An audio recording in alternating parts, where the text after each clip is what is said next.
Hey family, Chef Evelyn here, and I'm back with this week's kitchen conversations. So I've sent out some questions this week to kind of get the conversation started on Facebook and on Twitter. So if you're not following me, please follow me at Chef Evelyn right here on Facebook, Twitter, Instagram, and Pinterest, with the conversations on Facebook and Twitter. And so I'm going to give you the answers to my questions for the week. So starting with, what are your greatest challenges in the kitchen? And you have to forgive me because I'm looking down at my laptop. My greatest challenges in the kitchen would definitely have to be like ordinary stuff. Like I can do a lot of things, but like I struggle with like pancakes. I mean, they just don't quite turn out right. Now, French toast on the other hand, I'm awesome with that. Ironically, I'm not a big seafood eater, but I seem to do fairly well when I cook seafood, so it's kind of interesting. I love pancakes, but they just don't ever quite seem to turn out right for me. So like simple stuff that probably most people know how to make, I struggle with a little bit. It's kind of weird. I don't know. Maybe it's just me. So the next one is, if you opened a restaurant, what kind of food would you serve?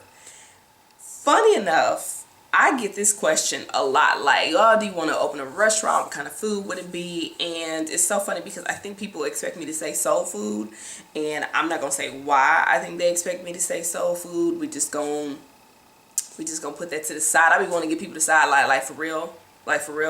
Like I love soul food, but that's probably not what my restaurant would be. It'd probably be a dessert place, like a destination place for desserts and stuff like that, because I really love that. And then it'd have really great like small plates or appetizers, because I love appetizers and I love desserts. So it'd probably be a little place like that, you know. If you can invite any 3 people in the world to dinner, who would you choose? It's funny. It's so funny because I think people expect you to say somebody like grand and famous, and I definitely could answer that, but it'd probably be my homegirls and, you know, my homeboys, like just really good friends, so I can just relax, chill, and have a good time. But in the spirit of the question, I probably would invite probably Bishop T.D. Jakes and Oprah. And this sounds so cliche, and probably Steve Harvey. Now, let me say this. No, 3. I'd probably ask Tory Burch or the lady who started Sprinkles Cupcakes. I definitely might ask them, just because one thing, both of them kind of just came out with one thing, and their hustle just whatever. I don't know. I'm rambling. Okay, forgive me. I'm a little tired. Oh my gosh. If I'm not my chipper self, I apologize. Okay, next question. What's your best source for new recipes? For me, okay, on the web, it's a couple of places. It's savor.com, or is it Savor? I think it's Savor. My pronunciation, I'm just going to tell you, is not the best of things. Food and Wine.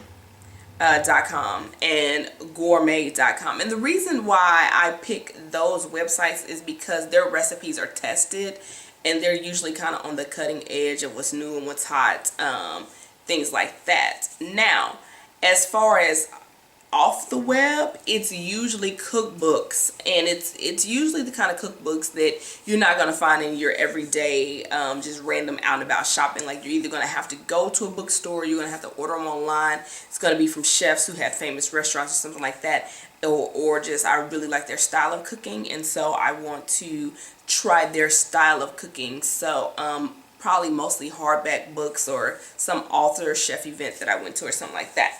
Okay. And last question for the week is, what favorites would you use on the ultimate cheese board? I don't know so much if I would say what cheeses I would do, or categories. So I definitely would do like a smoked cheese, maybe a smoked Gouda or a smoked mozzarella. ironically enough, and it's not as elegant as other cheeses, but I have had a smoked pepper jack that will change your life. It was delicious. So, or smoked cheddar. So I would do some kind of smoky cheese. I would definitely do a blue type cheese, whether it's gorgonzola or Roquefort. I've actually recently tried a cheese called Humboldt Fog, which is really good. And then I would do some kind of soft spreadable cheese, which brie is very classic. I love brie. But I didn't used to like goat cheese, but I like goat cheese now, but I have to kind of like mix it with a lot of herbs. Like I like to mix it with fresh thyme, fresh Italian parsley, a little bit of lemon zest, olive oil, and espelette, which is a spice. And just spread that on like crostini or, you know, sliced baguette. That's really, really good. And I love halloumi cheese. The thing about halloumi cheese is it's really salty. I mean, it's really, really salty. So a firm cheese, a spreadable cheese, a smoked cheese, some sort of blue. I'm not a big fan of super duper stinky cheeses, but if you're into that, you can do that. So that's kind of what I would put on my ultimate cheese board, because I would eat all of that. Okay, and then I'd probably put some fruit and some cookies and things like that. So make sure you guys are following me, join the kitchen conversations. I kind of like these, like I'm sitting in the chair in my living room and we're just chatting it up about, you know, food and different things. And I'm going to be doing this every week, all week long for, I know, for the next couple of months. So I definitely want you guys to join in the conversation and tell me what your responses are below, and or you can hit me up on Facebook or Twitter with your answers, and I'll see you in my next video, family. Peace.